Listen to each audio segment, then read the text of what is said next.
시청자 여러분 안녕하십니까? 생생토론 조영호입니다. 최근 서울시 서대문구와 경기도 광명시, 대구와 제주 등 전국 곳곳에서 아동 유괴 미수 사건이 잇따르며 학부모들의 불안이 커지고 있습니다. 지난 3년간 미성년자를 대상으로 한 약취, 유인 범죄가 매년 200건을 웃돌고 절반 이상이 성범죄 목적이라는 분석까지 나왔습니다. 경찰은 등하굣길 순찰 강화와 불시 검문 등 다양한 대응책을 내놓고 있지만 솜방망이 처벌과 제도의 실효성 부족은 여전히 문제로 지적되고 있습니다. 오늘 생생토론에서는 현행 제도의 효과와 한계, 그리고 아이들의 안전을 위한 현실적 대책을 짚어보겠습니다. 나와주신 분 소개해드립니다. 대전 유성경찰서 청소년 보호계 학교 전담 경찰관 박성수 경위 나오셨습니다. 안녕하세요. 권혜림 서원대학교 경찰행정학부 교수 시간 내주셨습니다. 네, 안녕하십니까. 네, 이어서 김민숙 대전시 의원 자리하셨습니다. 안녕하세요. 네, 먼저 준비된 영상 보신 뒤 본격적으로 얘기 나눠보겠습니다.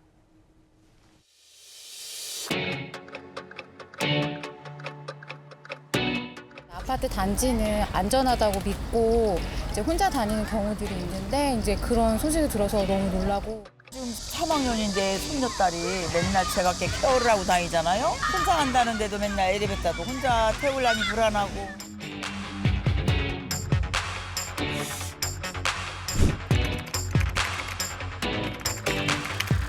가시적으로 보이지 않는 그런 사각지대에 있는 그런 장소를 저희들이 사전에 발굴을 해서 예방 진단을 하겠습니다.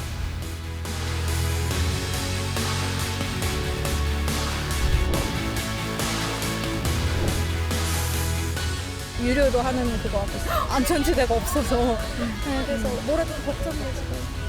답은 없는 것 같아요.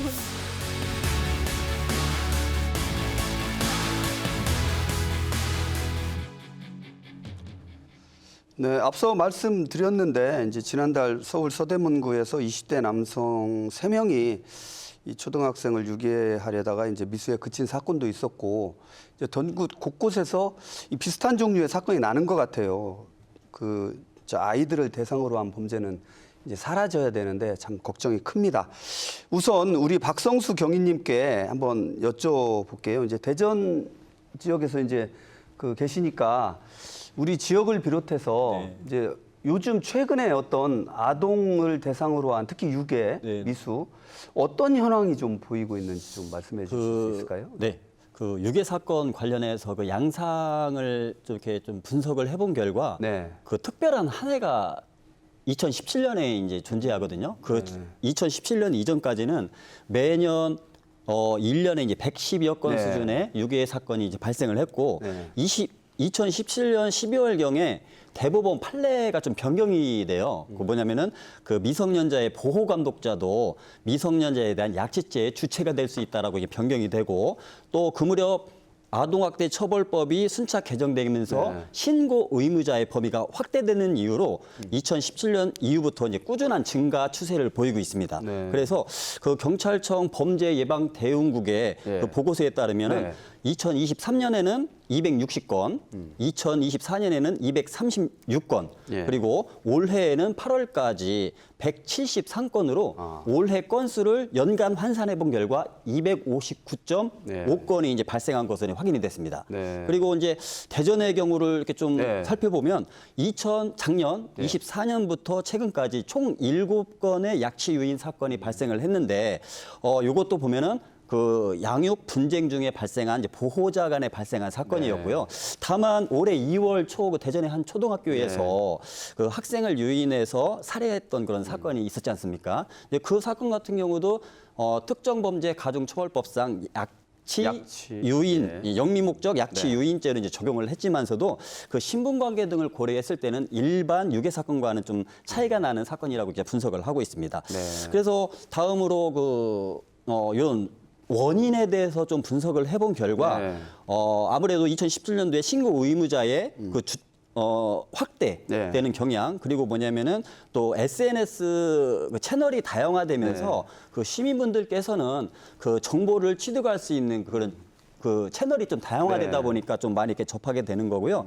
또 이로 인한 최근에 그 짧은 기간 안에 신고가 이렇게 좀 여러 가지 사건이 연이어서 발생하다 보니까 또 학부모님들의 그 불안 증가로 인한 그 신고가 좀 많이 발생하는 좀 그런 경향을 보이고 있습니다. 그래서 경찰청 차원에서도 뭐 예방 대책을 수립한 이후에 시행한 이후에 그 접수되었던 신고들은 다행스럽게도 대부분 허위라든가 또 오인 신고가 이렇게 확인되고 있지만 경찰에서는 그 긴장의 끈을 놓지 않고 언제 어디서 정말로 약취죄의 그런 사건이 발생할 수 있기 때문에 이렇게 총력 대응을 하고 있는 상황입니다. 네. 아동 유괴 미수 또는 이제 그 실제로 실행된 그런 범죄까지 이제 짚어주시면서 원인까지 좀 한번 말씀을 해주셨는데 이 지금 우리 경위님 말씀을 들어보면 신고하는 사람도 범위도 확대가 되고 네, 그렇죠. 처벌도 강화가 되겠죠. 네. 그러면은 줄여야 되는데 오히려 늘고 있는 건 좀 아이러니한 얘기 같아요. 우리 권혜림 교수님께서는 좀 어떤 연구를 좀 하시고 계세요? 이렇게 증가하는 원인이 좀 어디에 있다고 보십니까? 네, 제가 보기에는 관련 사건이 반복적으로 발생하는 데는 사실 구조적인 몇 가지 이유가 있는데요. 우선 아동 대상 범죄는 기회범죄적 성격이 굉장히 강합니다. 그러니까 아이들은 사실 어른에 비해서 저항력이 약하고 또 보호자가 부재한 상황이 분명히 있기 때문에 범죄자 입장에서는 가장 취약하면서도 또 그렇기 때문에 가장 매력적인 표적이 되는 겁니다. 또 과거에는 이런 아동 유괴 사건이 뭔가 이렇게 물질적인 부분에 대한 목적으로 많이 행해졌다면 최근에 일어나는 사건들을 보면 성범죄와 이렇게 결합된 경우들이 늘고 있어서요. 사실 이게 범죄가 기수에 이르렀었을 때의 그 피해라든지 영향력이 굉장히 위험한 양상으로 바뀌고 있다라는 걸 알 수 있고요. 마지막으로 사회적인 환경 변화도 이 원인의 주요한 측면으로 작용을 하는 것 같습니다. 예전보다 우리가 공동체적 감시 기능도 굉장히 약해졌고 또 그에 반해서 우리 아이들의 행동 반경은 굉장히 넓어졌습니다. 그러다 보니까 정작 안전망이 그걸 못 쫓아가고 있는 거고 그 빈틈을 범죄자가 파고드는 형국이 아닐까라고 생각이 듭니다. 그러니까 결과적으로는 범죄자의 동기와 그다음에 사회적인 안전망의 약화가 맞물려서 일어나는 현상이라고 보고요. 그렇기 때문에 사실 개별적인 사건 하나하나로 우리가 접근을 해야 되는 게 아니라 우리 사회 전반의 공동체 이런 안전망이 어디를 더 촘촘히 보완할 수 있는가에 대한 구조적인 접근이 필요한 시점이 아닌가라고 생각을 합니다. 네. 알겠습니다. 우리 김민숙 의원님께서는 교육위원회 이제 부위원장님으로 계셔서 아무래도 교육위원회 활동을 하시면은 학교 현장하고도 많이 소통도 하시고 이런 문제가 이제 발생을 하거나 뭐 다른 지역이라도 하면 그쪽으로 관심이 좀 많이 쏠리실 거 아니에요. 어떻게 보세요? 우리 의원님께서는 그 아동 범죄 증가 현상을 뭐 정치인이시지만 어떤 식으로 좀 바라보고 계신지. 당연히 현재 상황들을 굉장히 심각하게 보고 있습니다. 그리고 각 학교뿐만 아니라 학부모님들께서는 그런 우려의 목소리로 저에게 전화를 또 많이 주시고요. 그러시겠죠. 특히 이번 최근에 이런 상황들이 발생하면서 그 직장을 다니시는 직장맘들은 더더욱 불안감을 호소하고 있습니다. 사실 아동은 우리 사회에서 가장 약자지요. 그러다 보니까 이제 이 아동을 대상으로 하는 범죄가 증가하고 있고 또 이런 점에서는 약자들이 살아가기에는 지금 굉장히 어려운 사회가 되어가고 있다라는 생각을 많이 갖게 되고 또 우리 문화는 사실적으로 또 약자에 대한 배려나 그리고 따뜻한 정을 가지고 있는 것이 굉장히 장점이었는데 요즘은 타인의 삶에 대한 그런 관심이 또 굉장히 없어지고 공동체 의식들이 또 굉장히 얇아지면서 이런 부분에 대해서 약자를 대하는 범죄가 증가하고 있는 것은 아닌가 이런 생각을 하게 됩니다. 네, 좀 줄어들어야 될 그런 범죄 양상, 특히 약자를 대상으로 한 범죄는 죄질이 나쁘잖아요. 좀 없어졌으면 좋겠는데 이 증가한다는 말씀을 들으니까 좀 걱정이 많이 앞서기도 하는데 이런 범죄 양상이 드러나면 항상 꼬리표처럼 따라오는 얘기가 우리 경찰의 이제 대응, 마침 이제 우리 경찰관께서 나와주셔서 여쭤보지 않을 수가 없는데 모든 범죄가 그렇잖아요. 초동 수사의 중요성, 그다음에 초기 대응의 중요성이 항상 나오는데 우리 경찰의 어떤 이런 사건이 발생했을 경우에 긴급 대응의 어떤 실효성이랄까? 우리 대전경찰청을 포함해서 우리 경찰에서는 이런 거에 대한 아까도 잠깐 언급을 해주셨지만 네. 어떤 식의 대응이 좀 있을까요? 예. 여러 가지 이제 각종 사건들이 이제 존재하긴 하지만서도 약취죄와 관련돼서는 아무래도 초동 대응이 어느 사건보다도 더 중요하다고 이제 볼 수가 있습니다. 초기에 어떻든 간에 신속하게 증거 자료를 채집하느냐에 따라 다른데 그래서 우리 경찰에서도 이제 막중한 책임감을 갖고 이번 그 치안 종합 대책을 수립을 했는데요. 주요 골자는 이제 3가지로 이제 좀 정리해 볼 수 있을 것 같습니다. 첫 번째는 그 우리 최우선 그 일선에 있는 지구대 파출소 그 경찰관들을 원래는 기동대 같은 경우도 이제 주 업무가 이제 집회 시위 관리 업무인데 그 경찰관 같은 경우에도 시위라든가 이런 게 없는 경우에는 또 이렇게 같이 또 순찰 합동 순찰을 또 하고 있고요. 또 이제 우리 경찰 협력 단체들이 이제 좀 많이 있습니다. 지금 보면은 자율방범대라든가 녹색 어머니회 같은 그런 지역 그 협력 단체들이 경찰관과 함께 이제 합동 순찰을 돌면서 그 이제 가시적 순찰 활동을 통해서 이제 학부모님들이 이제 불안감을 잠재우기 위한 노력을 기울이고 있고요.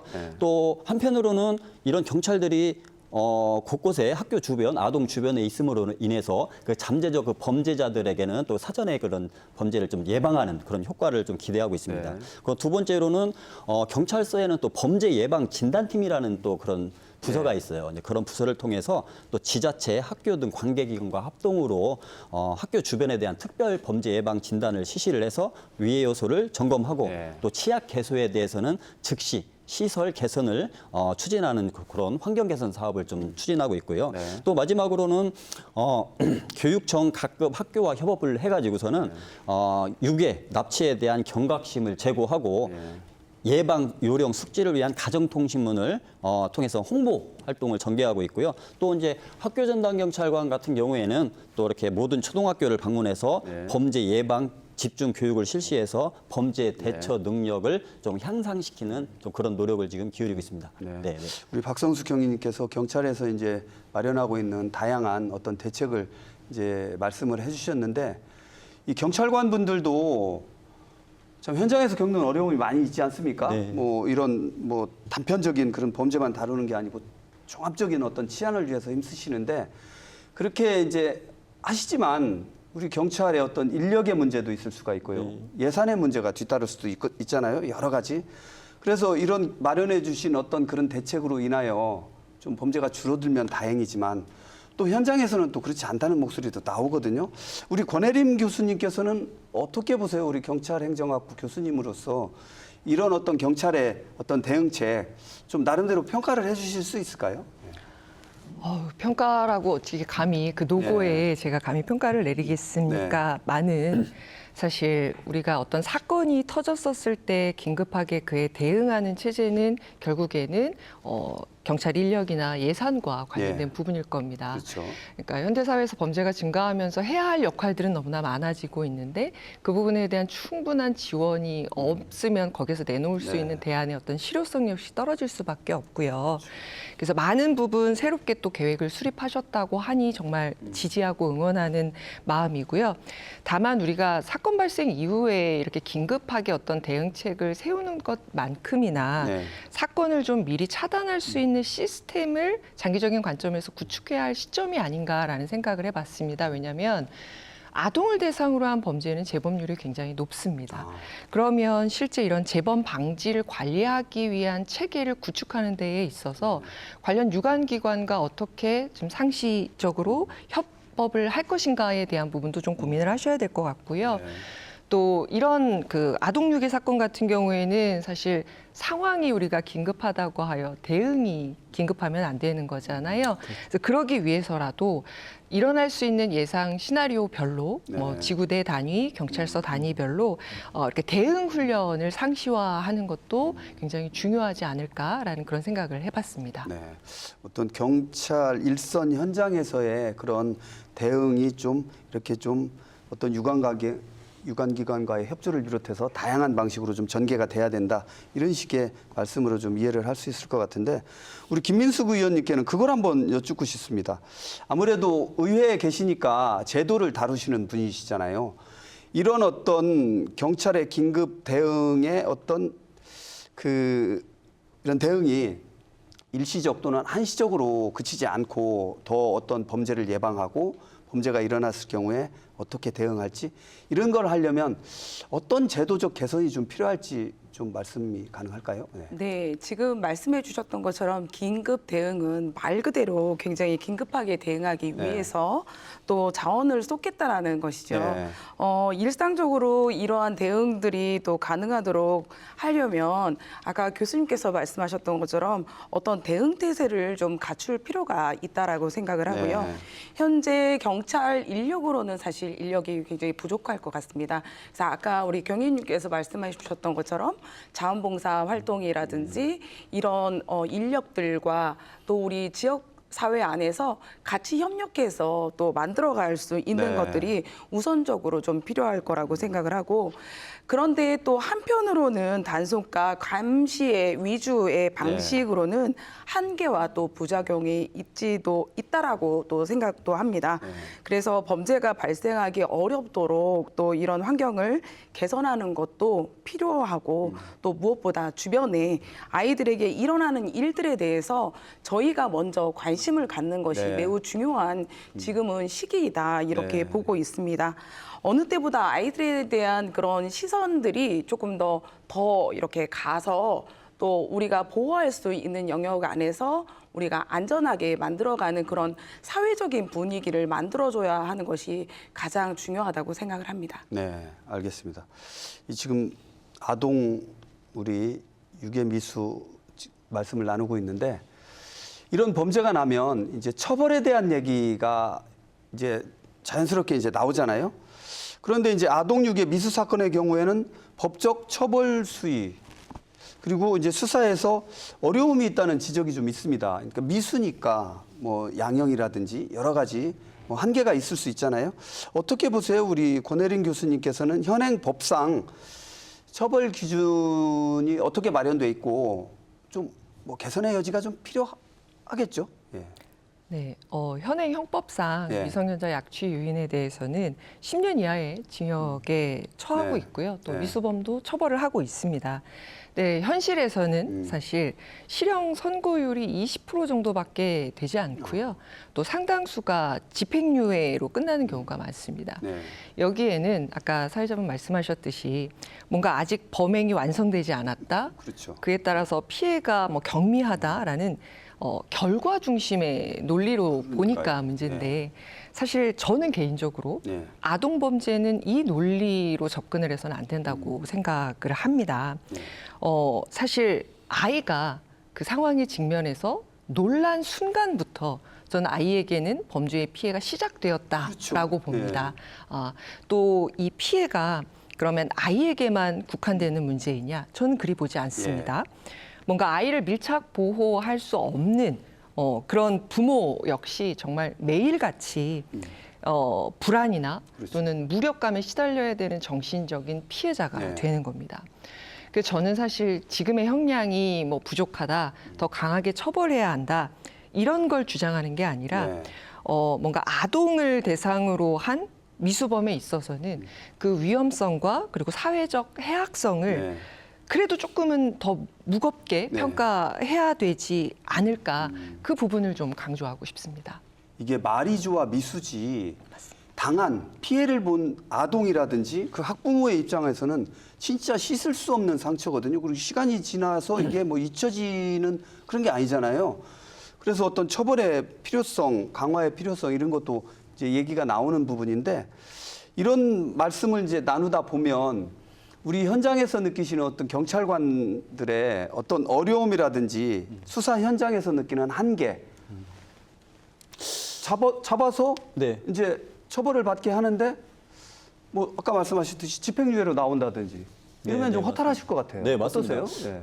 진행자님께서도 좀 전에 말씀하셨듯이 그 미수범 같은 경우에도 원인 행위적 측면에서 보면은 어떻게 결과만 발생을 안 했을 뿐이지 실현범이죠. 네, 똑같단 예, 말이에요. 그렇죠. 그러다 보니까 그 현장에서 이렇게 좀 실무적으로 일하고 있는 우리 경찰관들 입장에서는 물론 수사를 하는 데 있어서는 네. 구속영장이 발부돼서 구속 상태에서 수사를 하는 것이 이제 훨씬 더 범죄 사실을 뭐 실체적 진실을 밝히는데 좀 유리한 면이 있어요. 네. 그런데 요 이제 구속 사유가 또 이렇게 존재하다 보니까 네. 저희 경찰에서는 이렇게 구속영장을 신청해서 청구를 들어가도 법원 판사님께서 네. 또 기각하는 또 이렇게 그런 기각률이 좀 네. 높다 보니까 좀 아무래도 수사하는 입장에서는 너무 좀 힘든 면도 있기는 하고요. 또 방금 전에 언급된 서대문 유괴 미수 사건 같은 경우에도 피의자들의 주거가 일정하고 뭐 증거인멸 및 도주 우려가 있다고 보기 어렵다고 해서 이제 구속영장이 기각된 걸로 알고 있습니다. 그렇지만서도 우리 이제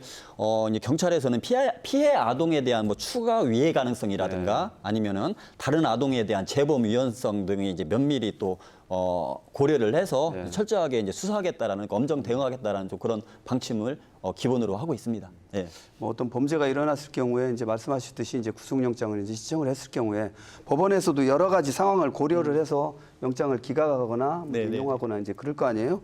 근데 이제 아동 범죄에 관한 한 제 단순한 생각으로는 아동 범죄에 관한 한 뭐 수사가 이제 불구속 수사가 원칙이라고 하지만 네. 구속 수사 원칙이 좀 됐으면 좋겠어요. 그래서 어떤 추가 범죄도 막고 앞으로 또 일어날 수 있는 상황을 좀 미리 차단할 수 있는 그런 게 좀 필요하지 않나 이런 제 개인적인 이제 생각을 말씀드렸는데 우리 김민숙 의원님께서는 좀 어떠십니까?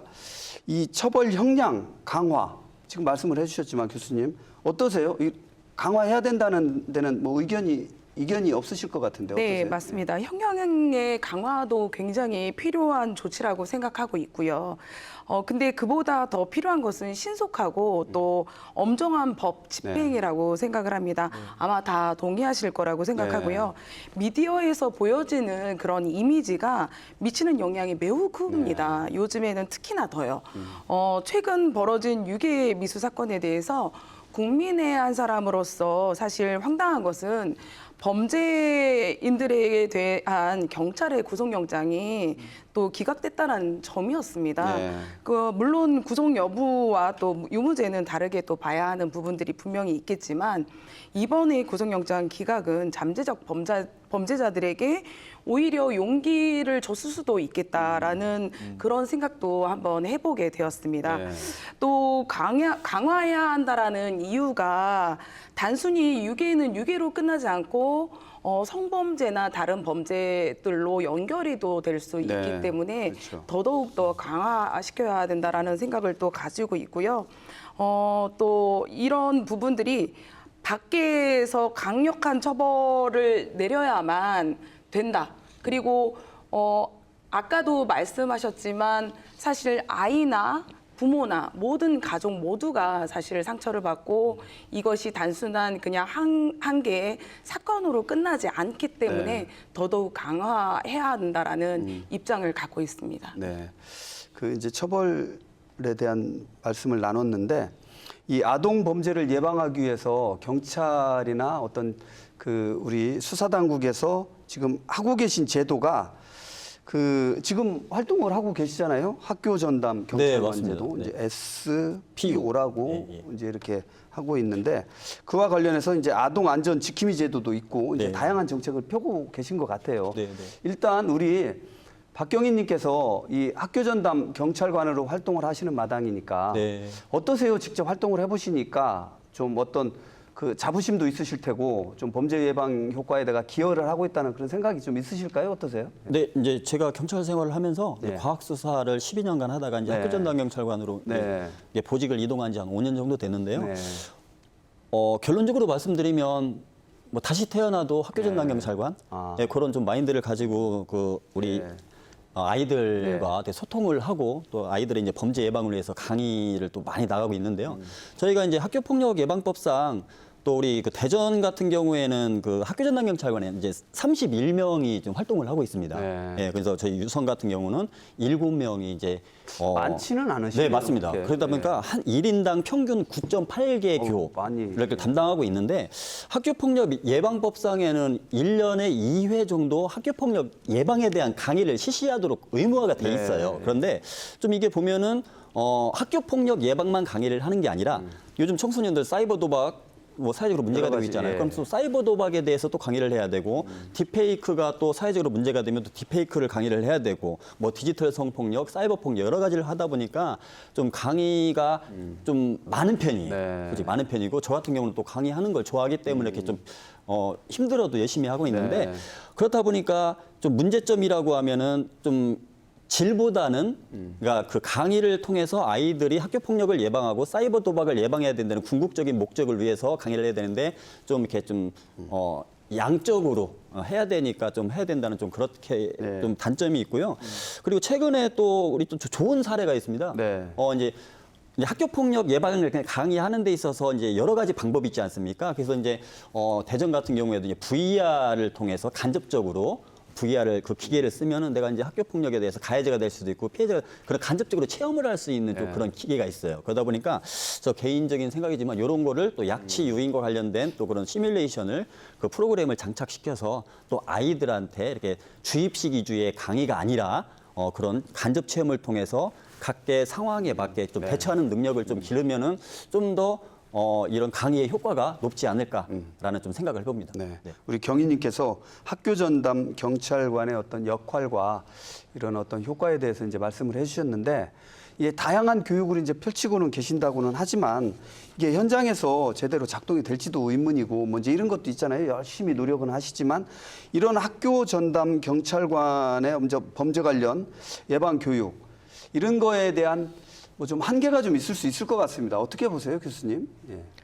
사실 왜 그런 말 있잖아요. 아이들에게 교육은 그러니까 알려주는 게 아니라 보여주었을 때 그 효과가 나타난다. 네. 특히 이제 어린 아이들일수록 뭔가 이렇게 무언가를 주입해서 나아지거나 바뀌거나 하는 효과보다는 어른이 보여줌으로써 함께 행동함으로써 교육의 효과가 훨씬 높다고 네. 하거든요. 그런 의미에서는 저는 뭐 학교 전담 경찰관, SPO 사실 존재 자체가 보여주는 존재 자체가 네. 아이들에게는 굉장히 나를 지켜주는 고마운 그렇죠. 존재로서의 상징적인 의미가 굉장히 크다고 생각을 합니다. 네. 그리고 사실 성과 측면에 있어서도 이런 예방 교육을 받은 아동들일수록 범죄 인식의 수준이 향상되었다라는 연구 보고들도 있고요. 네. 그에 따르면 사실 뭐 예산이나 인력 부분이 좀 충원이 좀 된다면 그러면 우리가 이렇게 단발적이거나 또는 뭐 그 횟수를 맞추기 위해서 네. 하는 그런 형식적인 교육이 아니라 정말 우리 아이들이 위험에 처했었을 때에 너무나 자연스럽게 네. 그 위기 상황에 본인을 보호할 수 있는 그러한 교육 내용이 지속적으로 좀 잘 전달이 되지 않을까 그렇게 생각을 합니다. 네.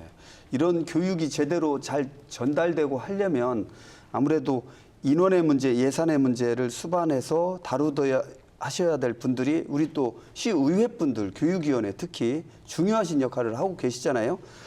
그 교육청을 비롯해서 그 어떤 경찰 쪽 이쪽의 어떤 지원이라든지 이런 것도 많으면 좋겠지만 현실적으로 어려운 문제도 있을 수 있고 어떤 지원이 현재 좀 있고 아니면 또 어떤 보완책 지원에 대한 강화 어떤 게 좀 있을까요? 의원님 어떻게 보세요? 사실 이제 SPO의 제도가 시행되면서 저희 교육청 그리고 네. 각 학교에서는 굉장히 많은 혜택을 사실 예. 보고 있습니다. 그리고 네. 학교 현장에서는 굉장히 긍정적인 반응과 또 교육이 잘 활성화되고 잘 이루어지고 있어서 늘 우리 경찰분들께는 정말 감사하게 네. 생각을 하고 있습니다.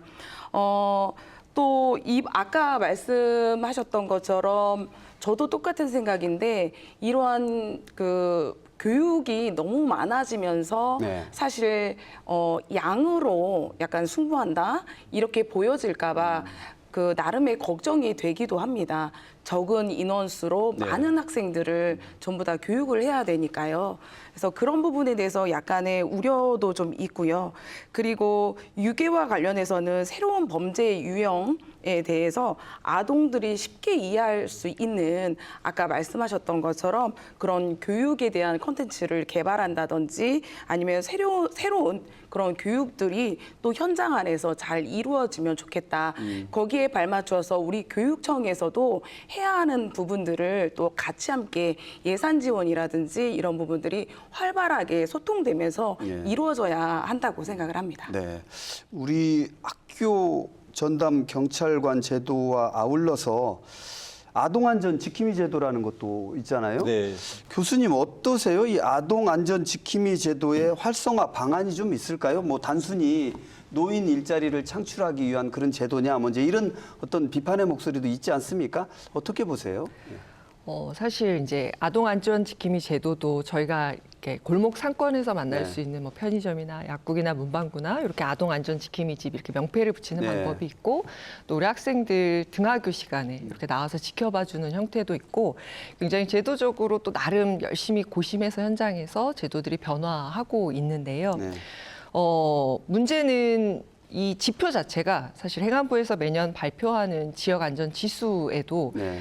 범죄 안전도를 측정함에 있어서 아동 안전 지킴이 집 수가 몇 개냐가 굉장히 범죄 안전한 지역이냐 아니냐를 평가하는 데 있어서 되게 네. 중요한 지표가 됩니다. 네.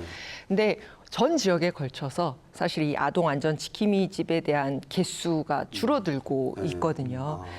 그런 부분들이 왜 그런가에 대한 원인을 들여다보면 사실 관리가 부실하고 또 실제 이 서비스를 이용해야 되는 학교 현장이나 아이들에서의 어떤 그 홍보 부족이 굉장히 지적이 되고 있습니다. 네. 근데 우리가 사실 생각을 해보면 뭔가 아이들의 안전을 사회 구성원으로서 어른으로서 지켜야 한다라는 부분을 그 역할을 기대할 수는 있습니다. 근데 사실 어떠한 뭐 베네핏 없이 이거를 네. 강제할 수는 그렇죠. 없는 시스템이잖아요. 그러다 보면 어떻게 보면 단순히 이런 뭐 아동 안전 지킴이 집 제도의 감소가 결국엔 우리 공동체 기능이 약화되고 있는 사회적 현상의 한 단면을 여실히 보여주고 있다. 저는 그렇게 생각을 합니다. 네. 그래서 실제 뭐 아까 학교 전담 경찰관으로서 우리 경위님이 느끼시는 그런 뭐랄까 자긍심만큼이나 자긍심이 자발심을 자극할 수 있을 만한 그런 보상이나 네, 그렇죠. 제도가 뒷받침이 됐었을 때 뭔가 이렇게 기대 효과를 좀 할 수 있는 거 아닌가 그런 생각을 해봤습니다. 네. 우리 박경희님은 어떻게 보세요? 이제 경찰 쪽에서 바라보시는 학교 아동 안전 지킴이 제도 네, 좀 네. 어떻게 보실 수 있을까요? 이 아동 안전 지킴이와 아동 안전 지킴이 집은 이제 그 우리 경찰서 이제 청소년 보호계에서 이제 선발을 하고 그 해당 네. 안전 지킴이 집을 이렇게 선정을 하고 이렇게 좀 네. 실무적으로 이렇게 저희가 일을 하고 있습니다. 그렇지만서도 이게 통계를 보면은 대전 같은 경우에는 2,009명의 죄송합니다. 네. 209명의 아동 안전 지킴이가 활동을 하고 있고 그 아동 안전 지킴이 집 같은 경우에는 지금 283개소가 이렇게 좀 선정이 돼서 저렇게 운영을 관리를 하고 있는데 좀 아무래도 이제 좀 그 아동 안전 지킴이 집 같은 경우에는 또 이렇게 선정을 하러 저에게 부탁을 하러 이렇게 네. 현장으로 나가요. 그러다 보면은 좀 아이들과 좀 관련이 있는 업소라든가 이런 쪽, 뭐 예를 들어서 뭐 학원, 뭐 태권도 학원이라든가 편의점 이런 네. 곳은 좀 이렇게 환영하고 좀 이렇게 좀 미리 연락 오는 경우도 있지만 또 그 외적으로 또 관련이 없는 또 그런 업소 같은 경우에는 또 건물에 이제 아무래도 이제 아동 안전지킴이 집에다가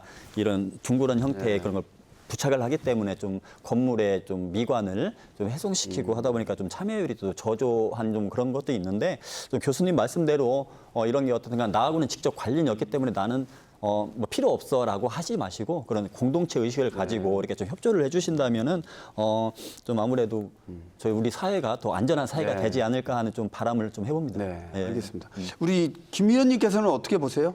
아동 안전 지킴이 제도, 뭐 지금 경찰에서 이렇게 좀 선정도 하시고 그러지만 이렇게 막 적극적으로 하시는 분들도 계시지만 좀 꺼려하시는 분도 있을 것 같아요. 이 좀 활성화하기 위한 과제랄까요? 좀 어떤 게 필요하다고 보십니까? 네, 아동 안전 지킴이 제도 시행으로 인해서 아이들이 자주 다니는 통학로나 이런 곳에 그 어르신들이 있다 보니까 심리적으로 안정감을 갖는 경우도 네. 굉장히 많이 있고, 그리고 사건이 발생했을 때 신속하게 대응하는 그런 좋은 장점도 갖고 있습니다. 다만 노인 일자리로 또 활용하다 보니까 자원봉사자 외에 그 활동 시간이 굉장히 제한적이에요. 네. 그리고 또 전문성이 떨어진다는 이야기도 사실 네. 많이 들려오고 있고요. 그런데 이런 부족한 부분에 대해서는 인력을 조금 더 증원한다거나 그리고 시간을 조금 더 확대해서 또 이분들을 대상으로 전문적인 그런 교육을 조금 더 강화시키는 것도 네. 저는 방법이 될 수 있다고 생각합니다. 네. 그래서 이런 부분들이 뒷받침만 된다면 좋은 제도라고 저는 생각하고 있습니다. 네.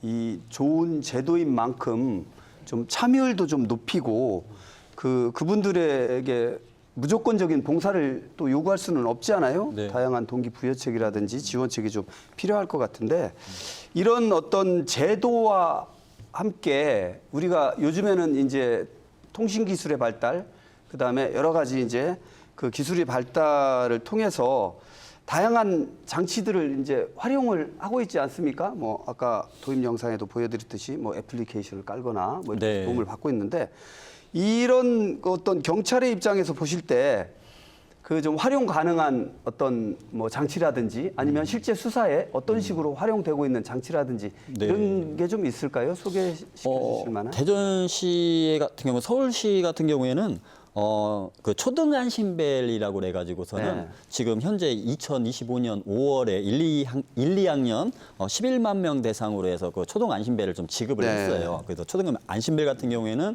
키링 형태로 아이들의 그 책가방에 이렇게 꽂을 수 있게 이렇게 네. 가지고 다닐 수 있는 거고, 이걸로 좀 설문조사를 한 결과 좀 82%의 좀 만족도, 높은 만족도를 좀 보이고요. 네. 또 그 키링 형태의 초등 안심벨의 기능을 보면은 아무래도 이렇게 좀 위급 상황 시에 그 버튼을 누르게 되면 이제 100데시벨 정도의 그 경적 소리가 또 울리고요. 이 100데시벨 정도라는 거는 이제 자동차 한 경적 소리 정도에 상당히 큰가 보더라고요. 그래서 또 플래시 기능이 탑재돼 있고, 그렇지만 또 그렇지 않은 경우에는 또 이거를 이제 네. 사적으로 이제 구매를 하든가, 또 아니면은 그 스마트폰에 아이 보호 어플을 깔아가지고 위치 추적이 네. 이제 가능하도록 이렇게 좀 보호자분들께서 개인적으로 신경을 쓰시고 계신데요. 네. 이런 게 만약에 이제 사건이 무슨 정말로 약취와 같은 이런 네. 사건이 발생했다고 하면은 좀 전에도 말씀드렸듯이 약취죄 같은 경우에는 초동 수사가 네. 신속 대응이 엄청 중요하기 때문에 아이가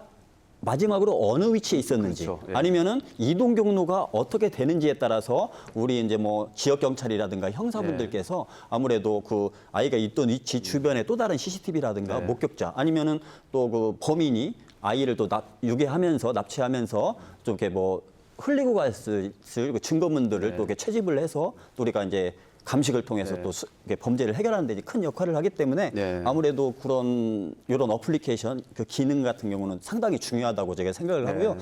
또 대전의 경우에는 또 최근에도 큐브형 비상벨이라고, 이건 고정형이에요. 네. 동구 쪽에 이제 이렇게 설치를 해가지고 LED를 통해서 시인성을 확보하고 이제 거기 가서 비상벨을 누르면은 CCTV 관제사와 연결이 돼서 통화를 할 수가 있어요. 그리고 이제 만약에 또 112에서 신고가 연계돼가지고 또 우리 지역 경찰이 그 현장에 또 신속하게 네. 출동할 수 있는 좀 그런 거를 지금 네. 추진하고 실행하고 있습니다. 예. 네, 알겠습니다. 지금 우리 경위님께서 다양한 기술 장치에 대한 그 활용 방안과 이제 수사에서 어떻게 활용이 되는지 말씀을 해주셨는데, 권 교수님, 이게 다양한 장치가 물론 곳곳에 여러 사람이 많이 사용할 수 있으면 좋지만 어떤 기술 장치에 한계가 또 있을 수 있고 못 쓰시는 분들도 있을 수 있어요. 학부모라든지 우리 아이들 못 쓰시는 그런 분들도 있을 텐데, 이런 어떤 그런 부분들을 위한 보완책 어떤 식으로 좀 이루어져야 될까요? 네, 사실 위기 상황에서는요, 저를 포함한 어른들도 소리 내는 거, 그다음에 어디로 이렇게 도주한 이거 자체가 쉽지 사실 않죠. 쉽진 않습니다. 그런 측면에서 뭐 초등 그 뭐 안심벨 그 부분은 굉장히 좀 훌륭한 시도 아닌가라는 생각이 들고요. 실제로 뭐 CCTV나 위치 추적을 할 수 있는 앱이나 비상벨이나 아동 안전을 지키는 데 있어서 분명히 기여하는 부분이 있습니다. CCTV 같은 경우에는 범죄가 발생하면 가장 중요한 단서가 되기도 하고요. 또 위치 추적 앱 때문에 실종 아동을 조기에 발견하는 사례들도 굉장히 많잖아요. 근데 저희가 좀 주의해야 될 거는 이런 장치들이 절대 만능이 아니라는 겁니다. 네, 만능이 될 수 없고요. CCTV 역시 늘 사각지대가 존재합니다. 그리고 범죄자가 마스크 쓰고 모자 쓰면 얼굴 식별이 힘들어지기 때문에 체포에도 굉장히 오랜 시간이 걸리고요. 또 사실 이 모든 기술적인 장치가 모두 범죄가 발생한 이후에 효용이 있는 것들이라는 점에서 결국에는 기술은 도구일 뿐이다.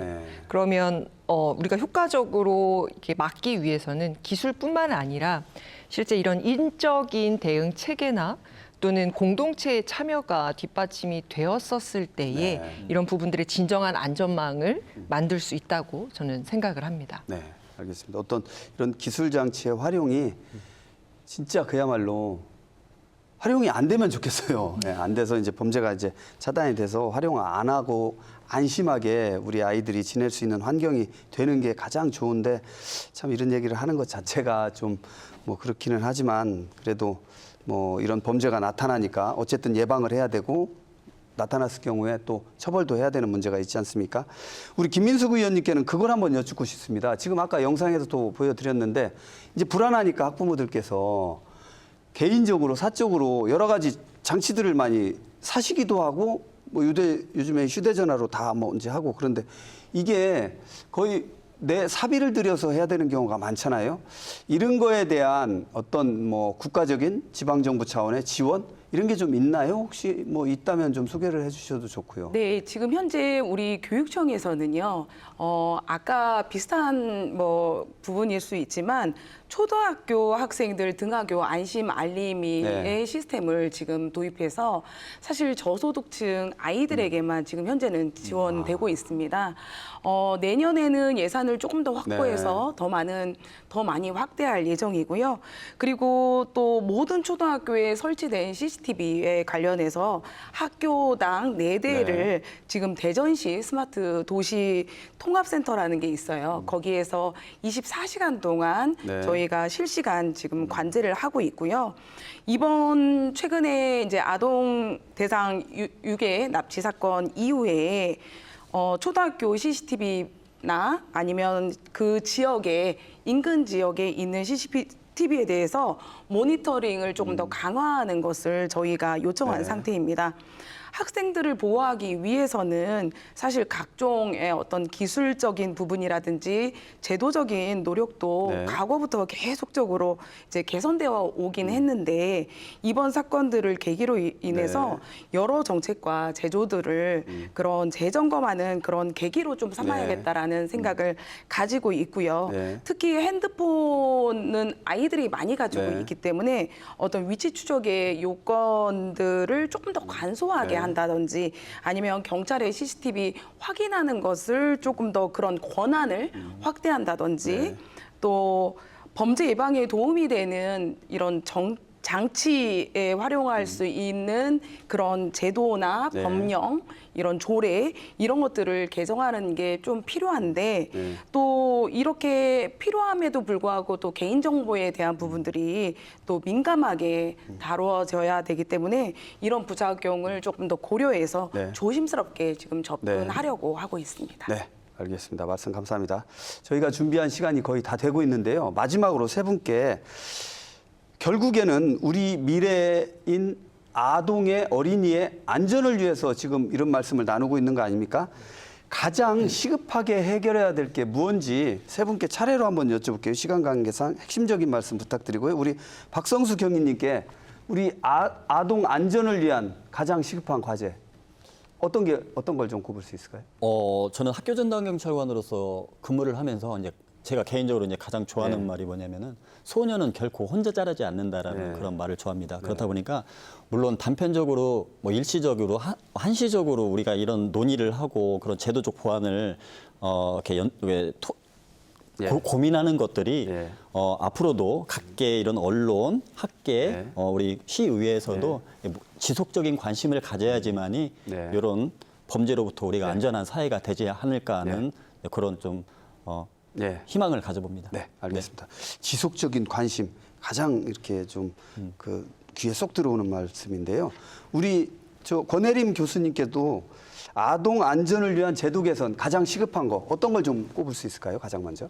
네, 사실 뭐 저도 경윤님과 좀 비슷한 결이지 않을까 네. 싶은데요. 아동 안전은 저희가 오늘 이 시간에 이야기했던 몇 가지 그 제도로 해결할 수 있는 네. 문제는 절대 아니라고 그렇죠. 봅니다. 그래서 우리 사회가 아이들을 최우선으로 보호하겠다라는 그 공감대를 얼마나 넓히느냐, 그리고 우리 일상생활에서 실제 아이들을 지켜내기 위해서 어떻게 실천하느냐, 이 부분에 달려 있다고 저는 봅니다. 네. 그래서 이거 하나만 좀 기억해 주셨으면 네. 좋겠어요.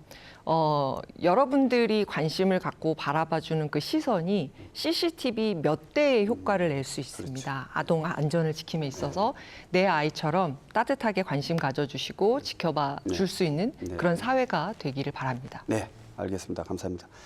마지막으로 우리 김민숙 의원님께도 똑같은 질문 한번 드려보겠습니다. 저는 새 아이를 키우는 엄마이기도 합니다. 네. 그 제 막내 딸에게 저는 그런 이야기를 합니다. 네. 부모가 이야기하지 않으면 아는 사람이어도 따라가서는 안 돼. 네. 라고 이렇게 교육을 시키고 있지만 네. 사실 그럴 때마다 너무 서글프다는 그렇죠. 마음이 네. 듭니다. 우리 사회가 믿을 수 있는 사회가 될 수 있도록, 신뢰받을 수 있는 사회가 될 수 있도록 네. 모든 구성원들이 서로 믿음과 신뢰를 주는 그런 네. 사회적 그런 분위기를 만들어주는 것이 가장 중요하다고 생각을 합니다. 따뜻한 관심과 믿음이 우리 아동의 안전을 담보할 수 있습니다. 네, 토론을 마무리할 시간입니다. 아동 유괴 범죄는 미술화해도 피해자와 가족 그리고 사회 전체에 깊은 상처와 불안을 남깁니다. 아이들이 안심하고 학교에 다니고 놀이터에서 마음껏 뛰어놀 수 있는 환경을 만드는 일, 제도적 보완과 지역사회 협력, 그리고 우리 모두의 관심이 더해질 때 가능합니다. 함께한 세 분 수고하셨습니다. 시청해주신 여러분 감사합니다.